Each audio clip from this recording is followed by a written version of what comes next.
Helen Yee here with Eyes on the Game, being joined by the one and only Black Kobra Striking Systems, Dewey Cooper. Always great to catch up. Saw you at UFC 249 in Jacksonville. First off, how was that experience for you? It was a tremendous experience. Of course, it's always a good experience when the outcome is a positive result. Francis with a 22nd knockout. We're ecstatic about it. He had a long, grueling camp, and we're just happy things went the way they were supposed to go. Yes, now, like you mentioned, 22nd knockout over Jairzinho. That was 6 seconds quicker than his knockout over Cain Velasquez. Now, you've worked with Francis for years now. Talk about the growth you've seen in his game. Well, just like anything else, the more you do something, the more comfortable it becomes. Francis has great attributes. He's a God-blessed athlete with that incredible, gargantuan power. So the rest is just being diligent and just staying on the training course, and he's done well. And he's getting better, guys. You haven't seen the best of the Predator, Francis Ngannou. Yes, well, someone who is saying he wants the best of Francis Ngannou, obviously all the Jon Jones talk going on social media right now. What do you make of that? Woo! I was as shocked as anyone when I seen the banter back and forth. I got a lot of respect for Jon Jones, man. He's an incredible fighter. Anderson Silva, Jon Jones, St. Pierre, guys like Fedor, to me, are like the best in the history of mixed martial arts. So I got a lot of respect for Jon Jones, but obviously Jon Jones sees something that gets his juices flowing about Francis Ngannou. He sees a huge challenge in front of him, and I think that's why he's so vocal about wanting to fight Francis. As far as us, myself, and Coach Eric Nixick from Extreme Coutures, hey, we're like this: whomever, whenever, however. So we'll let the powers that be do the business that needs to be done. But if the fight happens, hey, we're gonna have Francis ready for victory, whether it's against Jon Jones or whoever's next. But what do you think the likelihood is for that fight to materialize? What they're doing now, they're talking back and forth, so obviously both guys want the match. Of course, there's way more layers to making a fight happen. When, where, the business side of things that I don't even want to go into. That has to all match up. And if the fans are willing to demand that fight, I'm sure it can happen. Who would have thought Mayweather Jr. and Conor McGregor would have been fighting? It happened because of the demand. So if you guys want to see Bones Jones versus the Predator, just demand it. Make the business right for both guys, and you know, a fight's a fight. To me as a coach, you guys will be thrilled to see it happen. Now, many people regard Jon Jones as the #1 pound for pound, and we are kind of waiting for that DC Stipe trilogy. So in your opinion, would this fight against Jon Jones be bigger than, say, a rematch against Stipe or a fight against DC? Well, Francis wants to become UFC heavyweight world champion.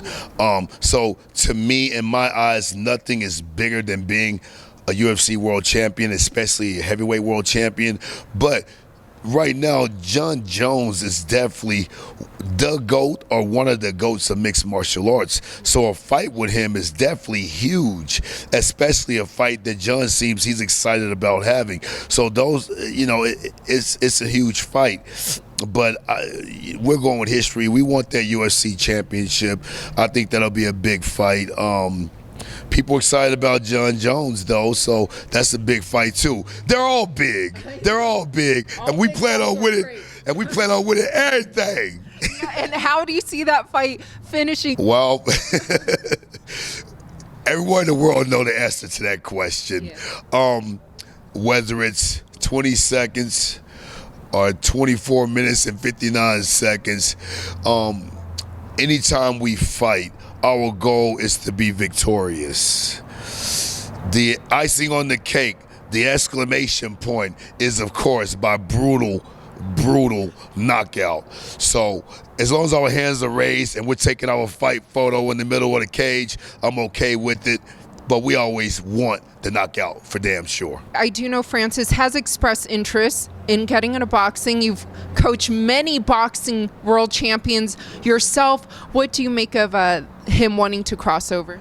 I think it's a tremendous idea because it was his passion. It was his lifelong dream to box. So it definitely should be something he should do just for himself, for the refuge within himself. His boxing desires is what drove him to accomplish the things he's accomplished thus far. So he definitely should box. But remember, I'm not the only guy who's helped Francis.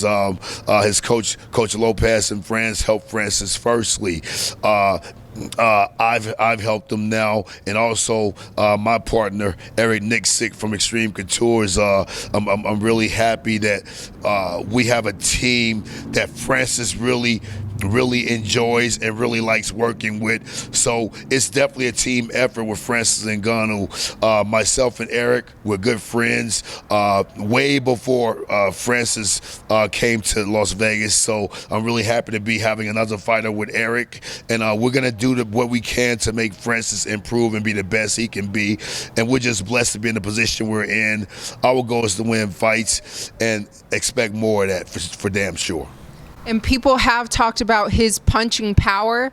He has even called out Tyson Fury in the past. So how would you kind of compare his punching power compared to one of the top heavyweight boxers? Well, guys, I've trained many boxers. I won world championships in boxing. I won a world championships with Jessica Rakoczy. I won the WBO world championship with Jesse Vargas when he knocked out Saddam Ali. I won world championships with the WBA light heavyweight champion Beibut Shumanov from Kazakhstan. I've trained a lot of great heavyweights too. I've held pads for Jarrell Big Baby Miller and guys like this, hard punching guys. And I'm gonna tell you right now, from a boxing coach, not just an MMA guy or a kickboxer, Francis's punching power is up there amongst the top elite heavyweight boxers. He can crack. It's a natural pop to it. And the more technique he puts into it, it'll even be greater. So guys, you haven't even seen the ultimate power that Francis possesses just yet. It's coming. It'll be on display in his future fights to come. And yes, he has heavyweight boxing punching power for damn sure. More than Deontay Wilder? Deontay is an incredible puncher. I can't make a statement like that because I never held pads for Deontay. Deontay is probably the most brutal puncher now in boxing. Francis is the most brutal puncher now in mixed martial arts.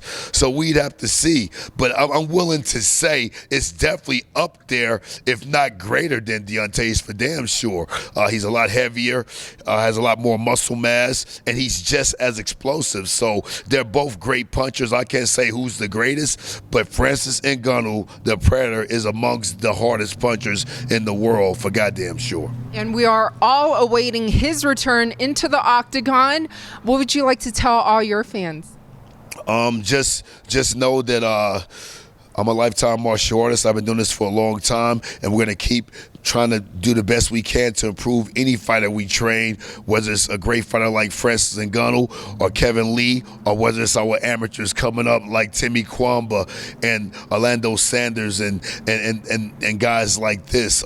We do our best to improve everybody we train, whether they're pro or amateur. And if you want to work hard, I'm your guy. Holler at me on my Instagram, DC Black Kobra, DC Black Kobra, Cobra with a K, not C. And by the way, Helen, thank you very much for having me. I really appreciate you and the Schmo also.